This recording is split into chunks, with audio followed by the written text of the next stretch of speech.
السلام علیکم ورحمۃ اللہ وبرکاتہ۔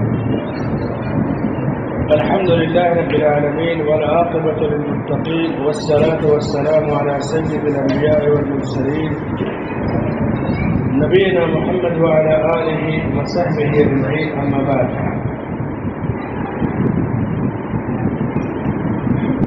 اعوذ باللہ من الشیطان الرجیم، بسم اللہ الرحمن الرحیم۔ يقول الله جل وعلا في كتابه الكريم وآت ذا القربى حقه۔ محترم دوستوں، ساتھیوں، عزیزوں اور بھائیوں، میرے لیے بڑی سعادت کی بات ہے کہ آج 13 نومبر 2022 دھاراوی کی اس مسجد دارالسلام میں آپ سے حقوق العباد کے موضوع پہ گفتگو کروں۔ اسلامی شریعت کی ایک خوبصورتی ہے کہ سب کے حقوق کو ادا کرتا ہے، ہر حقدار کو اس کا حق دینا، یہ اسلامی شریعت کی تعلیم ہے۔ جو جہاں اور آپ دیکھیے کہ نظام وراثت میں کہیں بھی کوئی وارث ہوتا ہے، اس کا حق اس تک پہنچایا جاتا ہے۔ یہ ہماری بدنصیبی ہے کہ ہم ہندوستان جیسے ملک میں غیر مسلم معاشرے میں رہتے ہیں اور غیر مسلموں میں وراثت کا کوئی تصور نہیں ہے۔ ان کے یہاں جہیز یا دہیج میں بیٹی کی رخصتی کے وقت جو کچھ دینا چاہے دے دیتے ہیں، بیٹی جائیداد سے حصہ نہیں پاتی۔ اور ہندوستان کے مسلمانوں کی بڑی تعداد ساحلی علاقوں کو چھوڑ کر، یعنی کیرلا، بھٹکل، مدراس، گجرات کے ساحلی علاقوں کو چھوڑ کر جو ہندوستان کے بیچ میں اور مشرق مغرب یا شمال جنوب میں بسی ہوئی آبادی ہے، ان کا بیشتر حصہ 99% لوگ یہ غیر مسلم سے مسلمان ہوئے ہیں۔ تو جب اسلام لائے تو اسلام کو تو اپنایا، لیکن شادی بیاہ میں اور دوسرے طور طریقے میں غیر مسلموں کی عادتوں کو بھی انہوں نے قبول کر لیا۔ اور انہی عادتوں میں سے ہمارے یہاں جو شادی بیاہ کی رسم و رواج ہے یا بیٹیوں کو وراثت سے محروم کر دینا، یہ چیزیں غیر مسلموں سے ہمارے اندر آئی ہوئی ہیں۔ حقوق کی ادائیگی جس طرح اللہ کا حق ہے، اسی طرح بندوں کا بھی ایک دوسرے پر حق ہے۔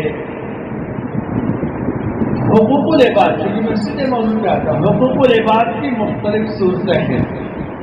ہمارا پہلا حق اللہ کے نبی صلی اللہ علیہ وسلم کا ہے، دوسرا حق والدین کا ہے، تیسرا حق اولاد کا ہے، چوتھا حق رشتہ داروں کا ہے، پانچواں حق میاں بیوی کا، شوہر کا بیوی پر حق، بیوی کا شوہر پر حق، چھٹا حق مسلمانوں کا امیر، خلیفہ یا ولی امر ہو، مسلم حکمراں ہو، اس کا ہے، ساتواں حق پڑوسی کا حق ہے، اور آٹھواں حق عام مسلمانوں کا، اور نواں حق غیر مسلم جو ہمارے درمیان رہتے ہیں ان کا۔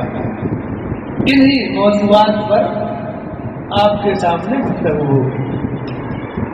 سب سے پہلا جو حق ہے ہمارے اوپر، وہ اللہ کے رسول صلی اللہ علیہ وسلم کا حق ہے۔ اہل علم نے لکھا ہے کہ اس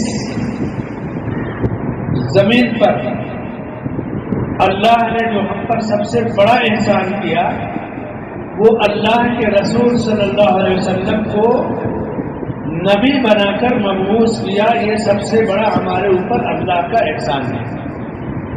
کہ کتنا بڑا احسان ہے کہ اللہ نے آخری نبی محمد صلی اللہ علیہ وسلم کو جب بھیجا ہمارے درمیان، تو آپ کی بعثت اور آپ کی رسالت ایسے ماحول میں ہوئی جس ماحول میں بیٹیوں کو زندہ قبر میں ڈال دیا، درگور کر دیا جاتا تھا، جس ماحول میں طاقتور کمزور کا حق چھین لیتا طاقت کے بل پر، کسی کی ہمت نہیں کہ طاقتور سے کچھ کر سکے.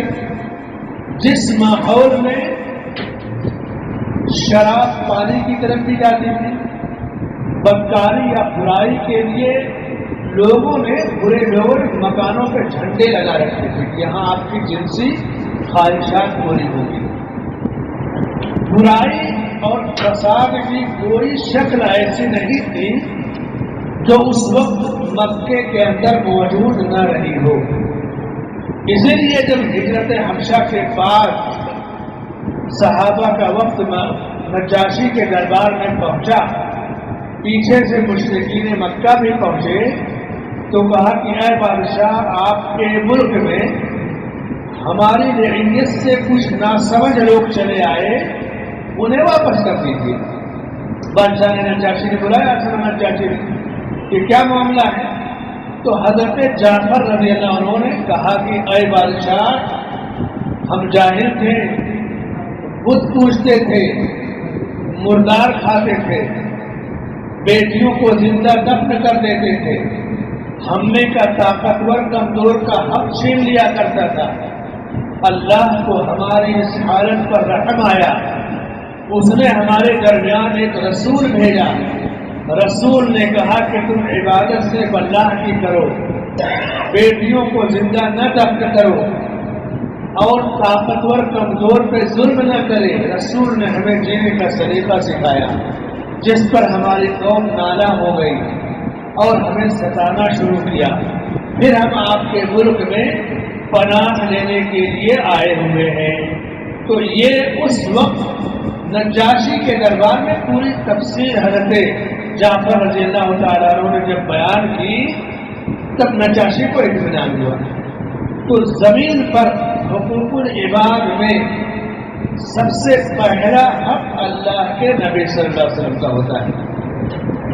آپ کی شخصیت کو آپ جس بھی حیثیت سے دیکھیں، ایک ماں اگر دیکھتی ہے کہ مجھ پر نبی کا کیا احسان ہے، تو نبی کی حدیث پائے گی کہ اللہ بندے سے اسی وقت تک راضی رہتا ہے جب تک ماں باپ راضی ہوتے ہیں. ماں باپ ناراض ہوئے تو اللہ ناراض ہوتا ہے. ایک بیٹی اگر دیکھنا چاہے کہ مجھ پر نبی کا کیا ہے، تو نبی صلی اللہ علیہ وسلم فرماتے ہیں کہ جس کے پاس 3 بیٹیاں ہوں، اس نے ان کی پرورش کی، تربیت کی، تو اس کے لیے جنت ہے. کسی نے کہا کہ اگر 2 بیٹیاں ہوں، کہا اس کے لیے بھی جنت ہے. پھر پوچھا اگر ایک ہی ہو، کہا اس پر بھی جنت ہے.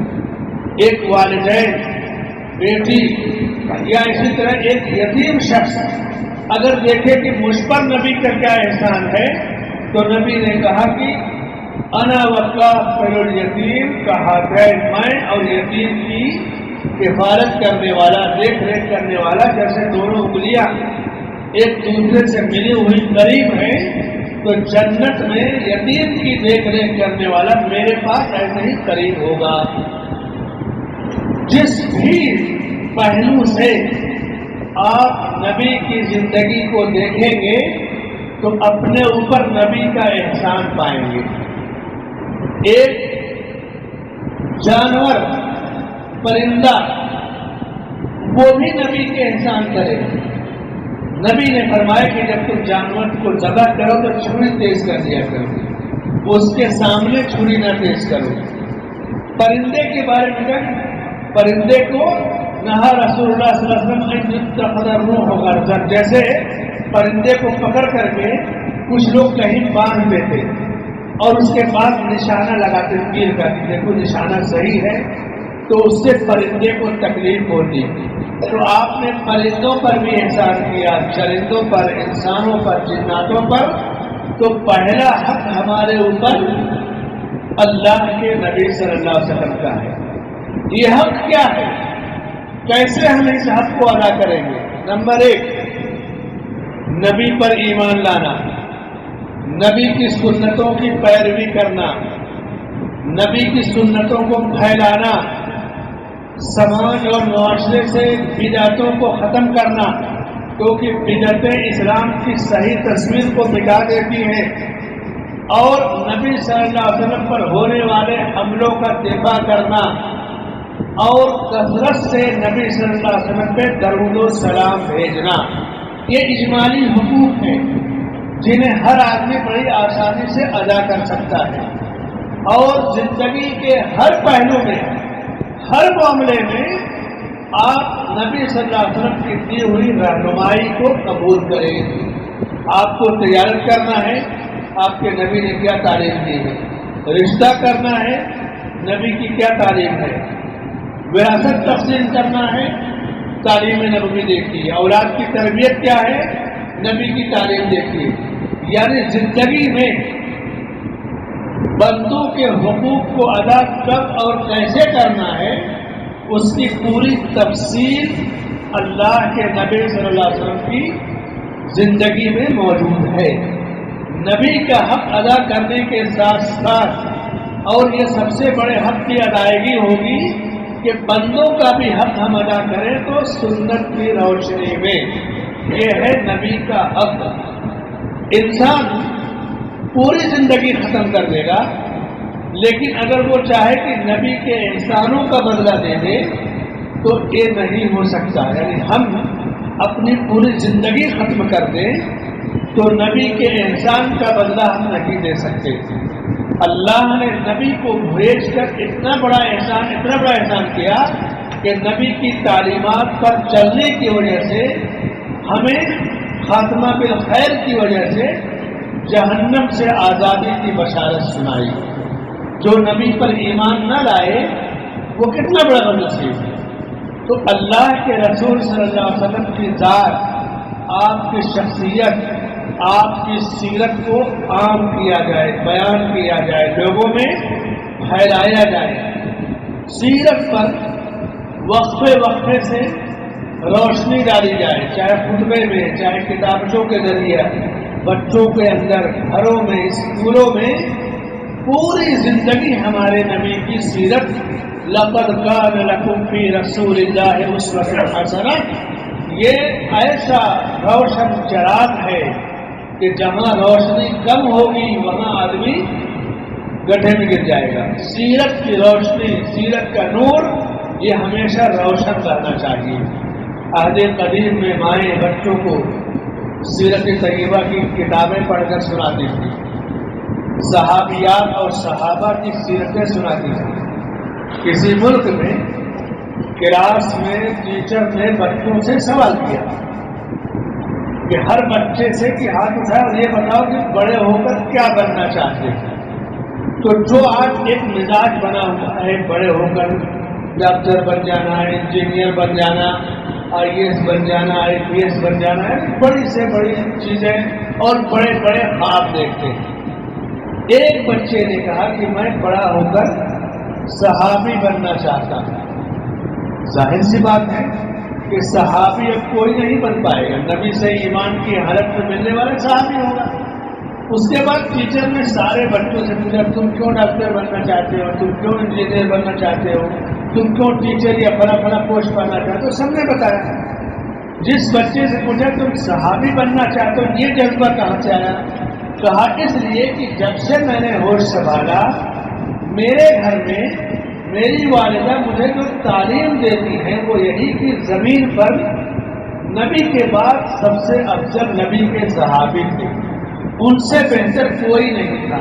ان کی زندگی کے واقعات سناتی ہیں، ان کو ہم لوگ پڑھتے سنتے ہیں تو یہ دل میں خواہش ہوئی کہ ہم بھی ایسے ہی بن جائیں۔ بچہ معصوم تھا، اسے نہیں پتا کہ اب کوئی صحابی نہیں بن پائے گا، لیکن یہ گھروں کی تربیت، یہ گھروں کے اندر کے ماحول، یہ گھروں کے اندر کا ماحول ہے جو کلاس کے اندر بولتا ہے، باتیں کرتا ہے۔ تو حقوق العباد میں جتنا زیادہ ہم گہرائی میں جائیں گے سیرت طیبہ کی، اتنا زیادہ ہمیں روشنی ملے گی اور زندگی گزارنے کا سلیقہ ملے گا۔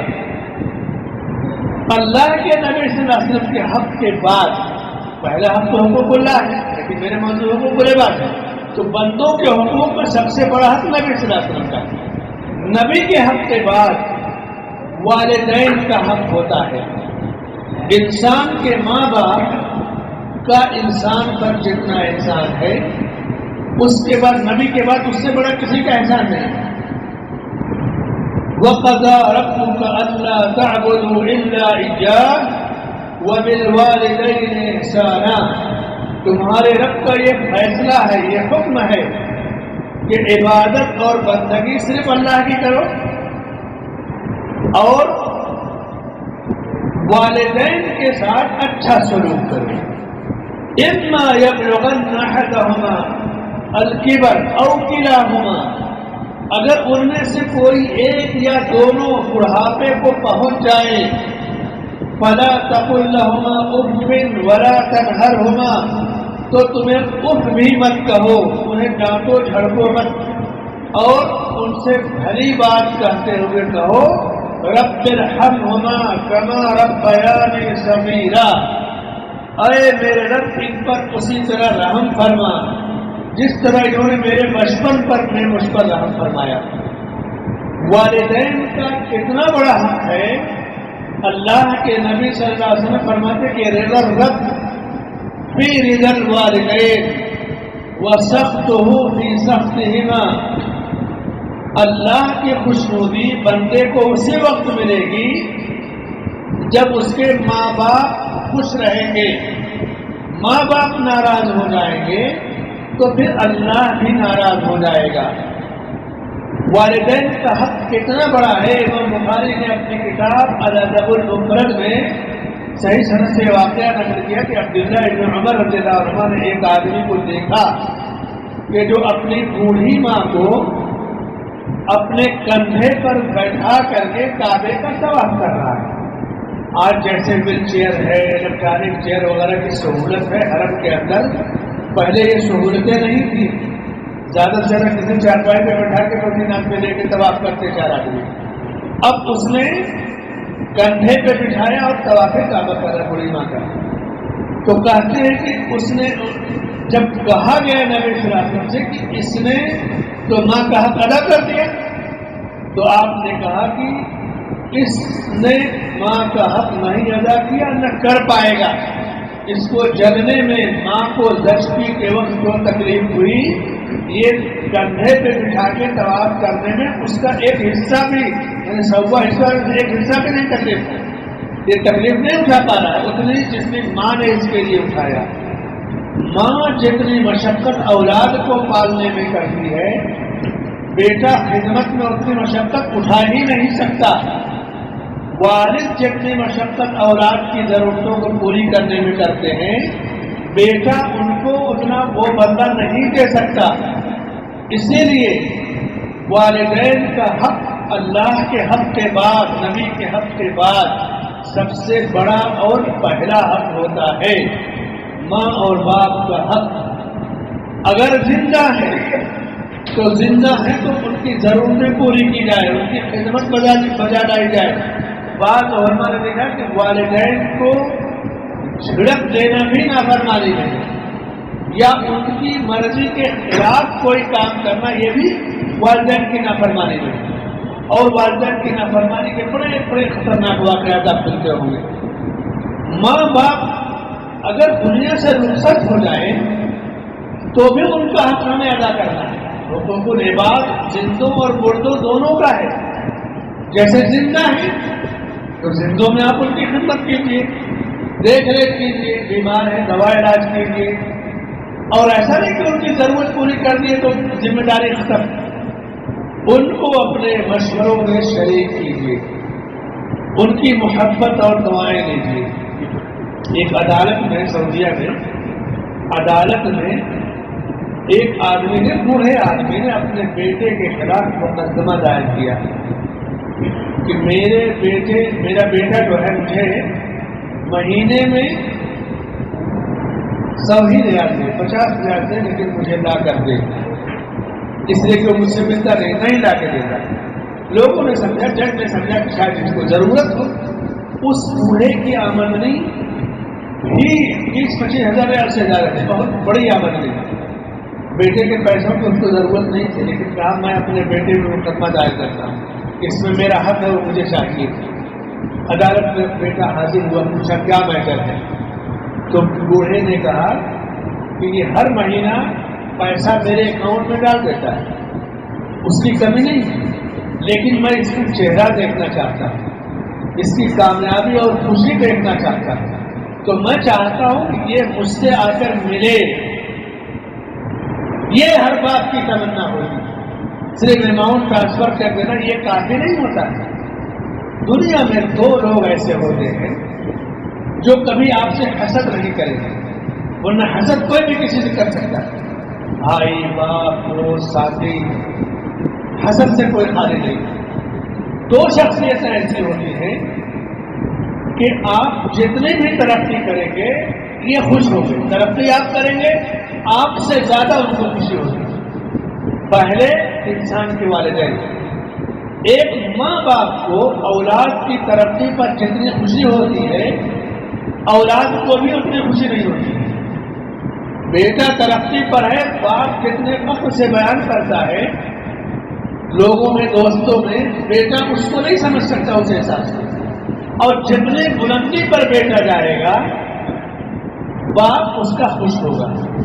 اور دوسرے اساتذہ، استاد، ٹیچر، جس نے آپ کو پڑھایا ہے، جس نے آپ کو بنایا ہے، جب کسی ٹیچر کا اسٹوڈنٹ ترقی کرتا ہے تو اس کا استاد سب سے زیادہ خوش ہوتا ہے، اور ٹیچر اپنے شاگرد سے کبھی حسد نہیں کر سکتا۔ کیوں؟ شاگرد تو اسی ٹیچر کی محنت کا حصہ ہے، اولاد ماں باپ کی خدمت کا حصہ ہے، ماں باپ کی محنت کا حصہ ہے۔ تو دنیا میں انسان کے والدین کا حق اتنا بڑا ہے، چاہے زندہ ہو چاہے مردہ ہے۔ امام بخاری رحمۃ اللہ علیہ نے اس واقعے کو لکھا ہے ادب المفرد اور حدیث کی کتابوں میں بھی کہ میت کا درجہ، مردے کا درجہ ایک دن قبر میں بلند کر دیا جاتا ہے۔ وہ پوچھتا ہے کہ میرے رب، آج یہ مجھے نعمت یا ترقی کہاں سے ملی، کس بنیاد پر؟ تو کہا جائے گا کہ وَلَدٌ اسْتَغْفَرَ لَكَ، تیرے بیٹے نے تیرے لیے مغفرت کی دعا کی ہے۔ تو اگر ماں باپ موجود نہیں ہیں تو ان کے لیے دعائے مغفرت کرنا، ان کی طرف سے خیر کے اعمال کو انجام دینا، صدقہ جاریہ کا اہتمام کرنا، یہ ان تک اجر اور نیکی کو پہنچانے کا بہترین ذریعہ ہے۔ انسان کی زندگی میں انسان کے ماں باپ کے رخصت ہونے سے جتنا بڑا نقصان ہوتا ہے کہ وہ نقصان زندگی میں کبھی پورا نہیں ہو سکتا۔ ایک ایسی شخصیت کہ اگر وہ رخصت ہو جائے تو وہ خلا اور وہ نقصان کبھی نہیں پورا ہوتا۔ وہ نقصان کیا ہے؟ دعاؤں کا انتقا، کیونکہ تین قسم کے لوگ جن کی دعائیں قبول ہوتی ہیں، مسافر کی دعا، مظلوم کی دعا اور والدین کی دعا اولاد کے حق میں۔ آپ کی ماں رخصت ہو گئی یا والد رخصت ہو گئے تو جو دعا باپ بیٹے کو دے گا یا جو دعا ماں بیٹے کو دے گی وہ دعا قیامت تک کوئی دوسرا نہیں دے سکتا۔ کوئی کتنی بھی بلندی پہ پہنچ جائے ماں باپ کا درجہ وہ نہیں پائے گا۔ تو والدین یا دونوں میں سے کسی ایک کی وفات کے بعد جو سب سے بڑا خسارہ ہوتا ہے کہ وہ خسارہ کبھی پورا ہو ہی نہیں سکتا، دعاؤں کا انقطاع، ان کی دعاؤں کا سلسلہ ختم ہو گیا، اب وہ دعا دوسرا کوئی آپ کو نہیں دے سکتا۔ عام دعائیں نہیں جائیں گی، وہ تاثیر جو اللہ نے والدین کی دعاؤں میں رکھی اب وہ تاثیر کسی اور کی دعاؤں میں نہیں آئے گی، کسی اور کی زبان پر نہیں آئے گی۔ تو انسان کی خوش نصیبی اور ضرورت کی چیز جو ہے کہ اپنے والدین کے حقوق کو ادا کرے، اپنے والدین کے ساتھ حسن سلوک کرے، والدین کی خدمت کرے، مشوروں میں جو جہاں تک ضرورت ہے گنجائش ہے ان کے تجربوں سے فائدہ اٹھائے، اپنی اولاد کو نصیحت کرے ان کے احترام کے لیے، مرنے کے بعد ان کی قبروں کی زیارت کرے، ان کے حق میں مغفرت کی دعا کرے، ان کی طرف سے صدقہ خیرات اور اچھے اعمال کا اہتمام کرے، یہ دوسرا حق ہے حقوق والدین. یہ پورا تفصیلی موضوع یعنی حقوق العباد میں ہر موضوع مستقل ایک موضوع ہے. 1 گھنٹے کا کم سے کم گفتگو ہو سکتی ہے. اب تیسرا جو حق ہے حقوق العباد میں اولاد کے حقوق. انسان کے اوپر اس کی اولاد کا حق ہے. جیسے اولاد ہوتی ہے تو ہم خوشیاں بانٹتے ہیں, مٹھائیاں تقسیم کرتے ہیں, ایک دوسرے کو مبارکباد دیتے ہیں, لیکن اس کی صحیح تربیت کرنا, صحیح راستہ بتانا, یہ سب سے بڑا حق ہے اولاد کے لیے. آج سب سے بڑی جو تباہی ہمارے سماج میں آئی ہوئی ہے وہ یہی کہ ہم اپنی اولاد کا حق نہیں ادا کرتے. اولاد کی طرف سے بندہ غافل ہے. سماج اور معاشرے میں آخر یہ نوجوان جو سڑکوں پر ہیں, جو برائیوں میں ملوث ہے, کسی کی اولاد ہی تو ہے. 12 بجے 1 بجے تک روڈ پر بیٹھے رہتے ہیں, گاڑیوں کی کٹنگ مارتے ہیں. آخر یہ کسی کے بچے ہی تو ہیں. ہر آدمی اگر اپنی اولاد کا حق ادا کرے, ان کی تربیت سے متعلق ذمہ داریاں پوری کرے, تو سماج پرسکون اور پرامن سماج رہے گا. اولاد کی ترقی سے والدین کو جہاں خوشی ہوتی ہے, وہیں اولاد کی بدنامی سے والدین بھی رسوا ہوتے ہیں. کسی کی اولاد ناکارہ نکل جائے تو آدمی کہتا ہے کہ ایسی اولاد سے بھی اولاد ہونا بہتر ہے. لیکن کسی کی اولاد نیک صالح اور نامی گرامی نکل جائے تو باپ کا سینہ فخر سے چوڑا ہو جاتا ہے, کالر ٹائٹ کر کے کہے گا کہ یہ میری اولاد ہے, یہ میرا بیٹا ہے. دنیا میں تو یہی کہے گا, لیکن اس سے بڑا جو اس کو طبقہ ملے گا اگر اولاد نیک اور صالح ہے, تو اولاد کو مطلب کسی نے قرآن حفظ کرا دیا تو حافظ قرآن کے والد کو قیامت پہ تاج پہنایا جائے گا. حافظ قرآن سے کہا جائے گا پڑھتے جاؤ اور جنت کی سیڑھیاں طے کرتے جاؤ. تو یہ اعزاز تو دنیا میں ہے. اگر حق ادا کریں گے تو دنیا میں بھی ملے گی ترقی, قیامت کے دن کتنا بڑا فائدہ ہوگا. تو اولاد کے حقوق, اتقوا اللہ واعدلوا فی اولادکم. اللہ کے نبی صلی اللہ علیہ وسلم فرماتے ہیں کہ تم اللہ سے ڈرو اور اپنی اولاد کے بارے میں عدل و انصاف سے کام لو. عدل و انصاف کیا ہے؟ انسان جائیداد میں مال کو دینے میں برابری کرے گا, لیکن اہل علم نے لکھا کہ کسی کا بیٹا مثلا ایک بیٹا 12ویں میں ہے, ایک 12ویں میں ہے, مطلب دونوں کا خرچ برابر نہیں ہے. یہاں انصاف یہی ہے کہ جو جس درجے میں ہے اسی درجے میں رکھا جائے. ورنہ اگر 12ویں والے کا یا کالج والے کا خرچہ اب 2ری 3ری کلاس کے بچے کی جیب میں دیں گے تو یہ بگڑ جائے گا. تو اس کے ساتھ انصاف یہ ہے کہ جس کا مستحق ہے وہ دیا جائے. ہاں جائیداد پراپرٹیاں ہیں تو اس کو تقسیم کرنے میں دینے میں یہ برابری ہے, اس میں ناانصافی نہیں کی جائے گی. ایک صحابی رسول کو ان کی والدہ نے ایک غلام دیا خدمت کے لیے. نبی صلی اللہ علیہ وسلم کو گواہ بنانا چاہا تو آپ نے کہا کہ سارے بچوں کو دیا ہے یا صرف کسی کو؟ کہا نہیں صرف کسی کو. تو کہا نہیں, اللہ سے ڈرو اور اپنی اولاد کے درمیان عدل و انصاف کرو, سب کو غلام کرو. میں ظلم یا جور یا جبر پہ گواہ نہیں بنتا. تو اولاد کے حقوق یہی ہے کہ اولاد کی صحیح تربیت کی جائے. اولاد کی تربیت کہاں سے شروع ہوتی ہے, تربیت کا وقت کہاں سے شروع ہوتا ہے؟ امام سعید ابن مسیب رحمہ اللہ تابعی ہے, ان کی طرف منسوب یہ قول ہے کہ ایک آدمی ان کے پاس آیا اور کہا کہ میں اپنے بیٹے کی صحیح اور اچھی تربیت کرنا چاہتا ہوں, میں کیا کیا کروں کہ میں اپنے اس بیٹے کی اچھی تربیت کروں. پوچھا کہ تمہارے بیٹے کی عمر کتنی ہے؟ کہا 4 مہینہ. تو سعید بن مسیب رحمہ اللہ نے تمہارے بیٹے کی تربیت کا وقت چلا گیا, نکل گیا. اس کو بڑی حیرت ہوئی کہ 4 مہینے میں کون سا وقت نکل گیا. اس نے سوچا کہ شاید یہ 4 سال سمجھنے ہوں گے. کہا میں 4 سال نہیں کروں، 4 مہینہ. کہا میں بھی سمجھ رہا ہوں کہ تم 4 مہینہ کرو، لیکن تربیت کا وقت نکل گیا. بڑا حیران ہوا. پھر وقت کہاں سے شروع ہوتا ہے؟ تو پوچھا بچے کی تربیت کا وقت کب سے شروع ہوتا ہے؟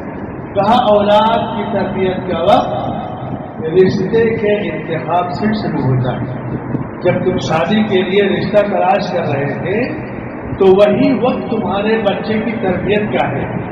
اب جیسی ماں لائے ہو اس کی، جیسی تم بیوی لائے ہو، اس کا اثر اس کی زندگی پر ہوگا، اس کی چھاپ ہوگی. تو تربیت اولاد کا وقت انسان کا کب سے شروع ہوتا ہے؟ شادی کے لیے جب رشتہ تلاش کرتا ہے وہاں سے تربیت کا وقت شروع ہوتا ہے. ہمارے یہاں کب سے شروع ہوتا ہے؟ 10-12 سال کے ہو جائیں گے تو میرے ابھی تو بچے ہیں. 15 سال کے ہوں گے کہیں گے بچے ہیں. 20 سال کے ہوں گے تو کہیں گے بچے. یہی ہوتا ہے نا. ہم اپنی اولاد کی تربیت سے غافل ہیں. اولاد کی تربیت کا صحیح وقت، ان کے ساتھ حسن سلوک، ان کی ذمہ داریوں کو تقسیم کرنا، ان کے اندر دینی ماحول پیدا کرنا، بنانا. ماضی میں آپ میں سے جن کی عمریں 50 سال 60 سال ہوں گی جانتے ہوں گے کہ مکتب کا جو نظام تعلیم تھا دیہاتوں میں، مسجدوں کا مکتب یا گاؤں کا مکتب اور گاؤں کی دینیات اور اسلامک چیزیں، وہ بنیادیں اتنی مضبوط اور ٹھوس ہوتی تھی کہ آدمی بڑا بھی ہو جاتا تو وہ کہیں ہلتا نہیں، کہیں بہتتا نہیں. آج جو تعلیم کا نظام ہے پچھلے 20, 25, 30 سالوں سے گورنمنٹ اسکولوں میں یا ترقی کے نام پہ کرسچین اسکولوں میں یا ایسے اسکول جس میں مسلم غیر مسلم سارے مذاہب کے لوگ پڑھتے ہوں، اب ہم نے اپنے بچوں کو اعلیٰ تعلیم کے لیے ان اسکولوں میں داخل کیا تو اب ہماری تربیت کی ذمہ داری اور زیادہ بڑھ جاتی ہے. کیونکہ پہلے اتنا اطمینان تھا کہ مسجد یا مکتب میں بچہ ہے، جو کچھ ملے گا درست ملے گا. لیکن اب آپ خطرے کے دہانے پر ہیں. ترقی کے نام پر ایسی جگہ آپ نے بچپن میں ڈالا کہ اس کے اندر سے سب سے پہلے دینی غیرت ختم ہو جاتی ہے. کرسچین اسکول میں عیسیٰ علیہ السلام کا مجسمہ ہے، اولاد وہاں پہنچے گی تو سامنے اس تصویر کو پائے گی. غیر مسلم اسکولوں میں جہاں بدھسٹ ہے یا ہندو تو بڑی بڑی مورتیاں ہیں، اولاد کے دماغ میں بچپن سے وہ چیزیں بیٹھتی ہیں. 1990 میں یا 95 میں 2000 سے پہلے عیسائیوں کے رہنما جو ہوتا ہے ان کا جان باپ کیا سب سے بڑا رہنما، اس نے عیسائی مشنریوں کی میٹنگ منعقد کی. دنیا میں عیسائی مشینریاں 3200 ہے، 3200 عیسائی مشینری ہیں. اور ہر مشینری میں کتنی تعداد کے لوگ ہوں گے آپ جانتے ہوں گے. اور کئی لاکھ عیسائی مبلغین ہیں جو دنیا میں پھیل کر کے عیسائیت کو پہنچا رہے ہیں. 5200 زبانوں میں بائبل کا ترجمہ کر کے چھاپ کر پھیلا چکے. یہ معمولی چیز نہیں ہے، 5200 زبانوں میں. اور جب یہ چیلنج پیش کیا تھا عیسائیوں نے کہ ہم دنیا کی ساری زبانوں میں عیسائیت اور بائبل کو پھیلائیں گے، تو دنیا کے 55-56 مسلم ملکوں میں سعودی عرب ایک واحد ملک تھا. اللہ تعالیٰ اسے سلامت رکھے. خادم الحرمین ملک فہد رحمۃ اللہ علیہ بایات تھے.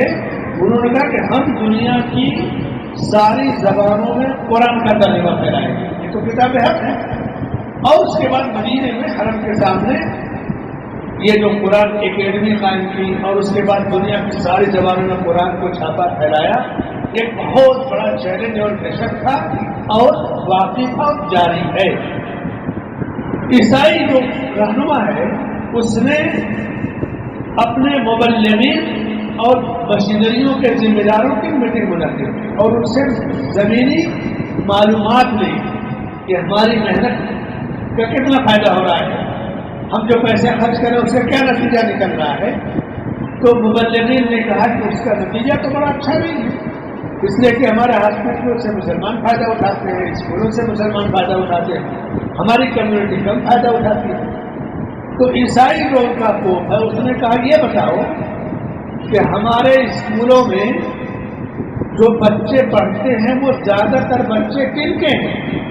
کہا زیادہ تر بچے مسلمانوں کے پڑھتے ہیں۔ تو کہا خوش ہو جاؤ، یہ بچے جس دن سے تمہارے اسکول میں آ گئے یہ اب تمہارے بچے ہیں، ان کے ذہن و دماغ میں اپنی چھاپ ڈالو، اپنی جو ہے چیزوں کو بھرو۔ یہ تو بہت خوش نصیبی ہے کہ مسلمانوں نے اپنے بچوں کو تمہارے حوالے کر دیا۔ سمجھنے میں بھائی ہو تو اعلیٰ تعلیم کے نام پر جو زہر بھرا جاتا ہے، یہ سب سے بڑا حق ہے والدین کا کہ اولاد کی تربیت کے بعد میں آپ علم حاصل کیجیے۔ یہ فتویٰ نہیں دیا جائے گا کہ فلاں جگہ پڑھاؤ فلاں جگہ، نہیں، اپنی اولاد کے حق سے آپ غافل مت رہیے، اپنی اولاد کا حق مکمل طور سے ادا کیجیے۔ الا کلکم راع وکلکم مسئول عن رعیتہ، اللہ کے نبی صلی اللہ علیہ وسلم فرماتے ہیں کہ سنو، تم میں کا ہر ایک چرواہا اور نگراں ہے، اور اس سے اس کی نگرانی اور رعیت کے بارے میں سوال کیا جائے گا۔ آدمی اپنے گھر کے بارے میں پوچھا جائے گا، عورت سے اس کے گھر کے بارے میں پوچھا جائے گا۔ تو تیسرا جو بڑا حق ہے ہمارا ہماری اولاد پر ہے کہ ہم ان کی تعلیم کا، تربیت کا، اسلامی عقیدے کی صحت و سلامتی کا خصوصی خیال رکھیں۔ اگر یہاں غفلت میں ہم پڑ گئے تو میرے بھائیوں، یہ اولاد قیامت کے دن آپ کا دامن پکڑے گی میدان محشر میں کہ میرے رب یہ میرے والد ہیں، انہوں نے مجھے فلاں اسکول میں داخل کیا تھا، انہوں نے مجھے فلاں جگہ بھیجا تھا، میں تو بے قصور ہوں، مجھے نہیں پتا کہ کہاں جانا ہے کہاں نہیں۔ تو یہ اولاد آپ کا دامن پکڑے گی۔ اس لیے حقوق اولاد یہ سب سے بڑا حق ہے کہ بندہ اپنی آل و اولاد کی تربیت سے غافل نہ رہے۔ بیٹیوں کا حق، بیٹوں کا حق، بیٹیوں کا حق، بیٹیوں کے حقوق کو ادا کیا جائے، ان کی تربیت کا دھیان رکھا جائے۔ اس کی ذمہ داری ماں اور باپ دونوں کی ہے، ماں اور باپ دونوں کی ہوتی ہے۔ اس لیے حقوق اولاد میرے بھائی میں اتنا نازک اور خطرناک معاملہ اس وقت سماج کا ہے، سب سے سلگتا ہوا موضوع اولاد کی تربیت کا ہے۔ ایک چیلنج ہمارے سامنے ہے، اور خاص طور سے جو موبائل وغیرہ ہے اور نئی چیزیں جو آ گئی کہ آپ کتنی محنت کریں گے، تو سب سے پہلا بڑا حق کہ کبھی اپنی اولاد کے لیے دعائیں کرنا نہ بھولیے۔ یہ بڑا اور آسان ہے، کبھی بھی دعاؤں سے غافل نہ رہیے۔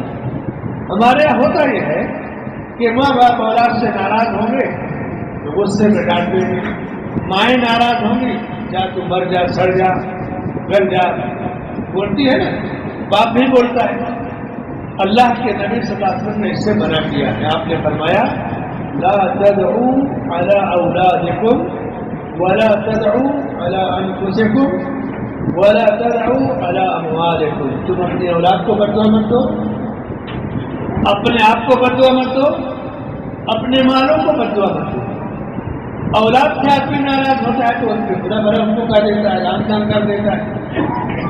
کوئی آدمی ملازم ہے یا کاروباری ہے اور وہاں بہت ٹینشن یا الجھن میں رہتا ہے تو کبھی کبھی کہہ جا رہے سب ناش ویسے کاروبار کا بلا وجہ کر گیا، ملازمت کو کوسنے لگتا ہے، یا اپنے اوپر کوئی بہت بیمار ہو گیا یا پریشان ہے، مر جاتا تو اچھا تھا چھٹی مل جاتی۔ نبی صلی اللہ علیہ وسلم نے منع کیا، کہا کہ ایسا مت کرو، اس لیے کہ دن اور رات میں ایک لمحہ ایسا آتا ہے جس میں کوئی بھی دعا کی جائے قبول ہوتی ہے۔ کہیں ایسا نہ ہو کہ تمہارا یہ جملہ، یہ بات اسی وقت ادا ہو زبان سے جو وقت دعا کی قبولیت کا ہوتا ہے، اور پھر تمہاری اپنی زبان کا نکلا ہوا لفظ تمہاری ہلاکت کا سبب بن جائے، اولاد کی ہلاکت کا سبب بن جائے، کاروبار کی تباہی کا سبب بن جائے۔ آپ نے منع کیا ہے بد دعائیں دینے سے۔ اولاد کے حق میں کثرت سے دعائیں کی جائیں، ان کو بد دعا نہ دی جائے، ان کی تعلیم اور تربیت کا بہترین انتظام کیا جائے، اور ان کے حقوق ادا کیے جائیں، ان کے درمیان برابری کی جائے، یعنی تقسیم کرنے میں برابری سے کام لیا جائے، ان کے درمیان ناانصافی نہ کی جائے۔ اب ایک چیز ہے جو انسان کے اختیار میں نہیں، جو چیز اختیار میں نہیں اللہ اسے گرفت نہیں کرے گا۔ مطلب ہر باپ چاہتا ہے کہ میری ساری اولاد ترقی کرے، لیکن کوئی پڑھا کوئی نہیں پڑھا، کوئی آگے گیا کوئی جہاں کا کہاں رہ گیا، سب کے الگ الگ حالات ہوتے ہیں۔ باپ محنت کرے گا اور محنت کے بعد جو نتیجہ سب کو ملے گا وہی ان کی تقدیر ہے، اس میں باپ کا کوئی قصور نہیں ہے، لیکن اپنی جانب سے وہ انصاف کرے گا۔ تو تیسرا حق اولاد کا حق ہے، اور چوتھا حق رشتہ داروں کا حق ہے۔ وآتِ ذی القربى حقہ، اللہ نے فرمایا کہ رشتہ داروں کو ان کا حق ادا کرو۔ رشتہ داروں کا حق کیا ہے؟ ان کے ساتھ تعلقات اچھے قائم رکھے جائیں۔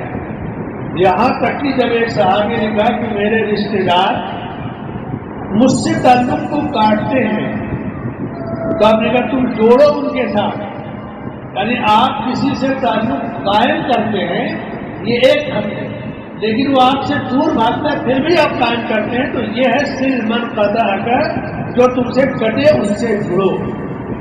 رشتہ داروں کے حقوق عام طور سے جب آدمی ترقی پر ہوتا ہے، مال و دولت اس کے پاس فراوانی ہو گئی اور رشتہ داروں میں اور اس میں فرق ہو گیا، یعنی درجے کا فرق، امیری غریبی کا، تو آدمی جب اوپر جاتا ہے تو اس کے دائیں بائیں لڑکوں بچوں سب گھیر لیتے ہیں اور وہ اپنے رشتہ داروں سے غافل ہو جاتا ہے۔ اور جب سوال آتا ہے کاروبار تباہ ہوا تو دوست جو ہوتے ہیں کھانے پینے والے بھاگ گئے، اب رشتہ دار اس کو نظر آئیں گے۔ رشتہ داروں کے ساتھ حسن سلوک کرنا، مثلا باپ کے بھائی چچا، ماں کی بہن خالہ، یہ سگے رشتہ دار ہیں۔ اس کے بعد بھائی بہن ماموں پھوپھی قریبی رشتہ دار، اور پھر جہاں تک ہو سکے آپ ان کے ساتھ اچھا سلوک کریں، ان کے حق کو ادا کریں، ان کے ساتھ اچھی طرح پیش آئیں، ان کی دعائیں لیں، آپ اپنے تعلقات سے ان کو فائدہ پہنچائیں۔ وہ کیسے؟ آپ اگر ملازم ہیں، کسی جگہ آپ کے رشتے دار کی کوئی سیٹنگ ہو سکتی ہے اس کو سیٹ کر دیں۔ آپ اگر کسی سرکاری پوسٹ پر ہیں یا کسی تعلقات میں پاورفل ہیں، کسی کا کام پھنسا ہوا ہے آپ نکال سکتے ہیں، آسانی سے ان کو کر دیجیے۔ فائدہ پہنچانے کی مختلف شکلیں ہیں، کبھی آدمی اپنے اختیارات کا استعمال کرتا ہے، کبھی پیسوں کا کرتا ہے، کبھی وقت کا استعمال کرتا ہے۔ کسی کے پاس آدمی نہیں ہے، ہاسپٹل میں کوئی ایڈمٹ ہے، آپ اس کے لیے کھڑے ہو جائیں۔ رشتہ داروں کے ساتھ حسن سلوک کی بہت ساری صورتیں موجود ہیں۔ رشتے ناطے کو توڑنے والا یہ روزی سے محروم ہو جاتا ہے، اسی لیے رزق کے اضافے کا ایک سبب صلہ رحمی ہے۔ رشتہ داروں کے ساتھ اچھا سلوک کرنا، صلہ رحمی سے روزی بڑھا دی جاتی ہے۔ تو رشتہ داروں کے حقوق کو ادا کرنا، وآتِ ذی القربى حقہ والیتامی والمساکین، مسکینوں کا حق، یتیموں کا حق، رشتہ داروں کا حق۔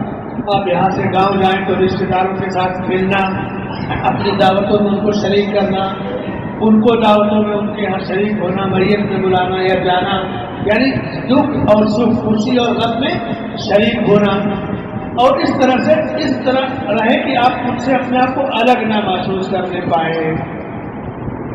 میاں بیوی کے حقوق۔ اب پانچواں حق حقوق العباد میں شوہر کا بیوی پر، بیوی کا شوہر پر۔ ایسا نہیں کہ صرف بیوی کا حق ہے۔ اللہ کے نبی صلی اللہ علیہ وسلم سے پوچھا گیا کہ ہم میں سے ہماری بیویوں کا کیا حق ہے؟ کہا تم کھاؤ تو انہیں بھی کھلاؤ، پہنو تو انہیں بھی پہناؤ، ان کو تم اللہ کے کرنے کے ذریعے لائے ہو حلال کر کے، تو ان کی ضرورتیں پوری کرو، اور ان پر تمہارا حق یہ ہے کہ وہ تمہاری اطاعت کریں، تمہارے عزت و آبرو کی، تمہارے گھر کی، تمہارے بچوں کی نگہداشت کریں۔ بیوی کا شوہر پر اور شوہر کا بیوی پر، دونوں ایک دوسرے کے حقوق جب ادا کریں گے تو زندگی خوشگوار گزرے گی۔